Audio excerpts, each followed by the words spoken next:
this immigration problem, and I don't mean the one that Donald Trump defines as a problem or that others define as a problem on the far right who were reactionary, the Minutemen at the border. I'm talking about the reason we have a narrative problem around immigration and the reason we have such vitriol aimed at folks coming across the border. But keep in mind, only one border, right? The Minutemen do not camp out in boats off the coast of Nova Scotia, shooting at those crafty Canadians as they sneak into our country to take advantage of our superior health care. They don't do that.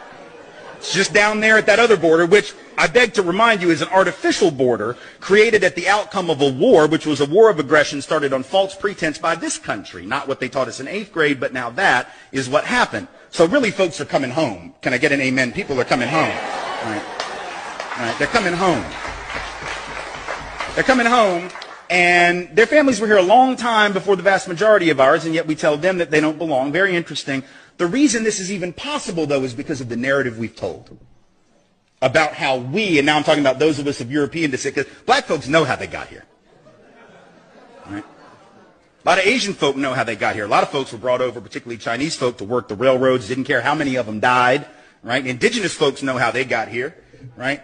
But white folks have told a fiction. Right? White folks' story has basically been this. Our people came for liberty and freedom. We came for principles like that. Those people are just coming for stuff. Right? That's what we say in so many words. We came for principles. They're coming for stuff. Let's clear this up. We did not come for liberty and freedom. And I know this because if we had come for liberty and freedom, we would have established liberty and freedom. And I don't just mean with regard to people of color, I mean each other. Like, white folks spent a lot of time in the colonies just trying to figure out who was the bigger witch, right? Like, we just would kill each other. Well, it wasn't like one big happy white family. It was just, you're not a good enough Christian. No, you're not a good enough Christian. No, you're not a good enough Christian. Now I'm going to drown you because you're a warlock. I mean, that was the kind of, like, in a nutshell, that was the colonial experience. So that was not Schoolhouse Rock, right? Yeah, right? So we didn't establish liberty and freedom even vis-a-vis one another. Let's be honest, we came for stuff. We came for stuff like opportunity, stuff like land, stuff like the ability to survive because things weren't working back home. Like, we need to be honest about, like, our people were the losers of Europe.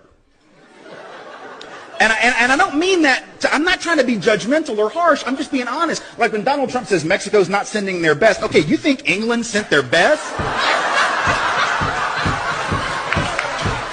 The hell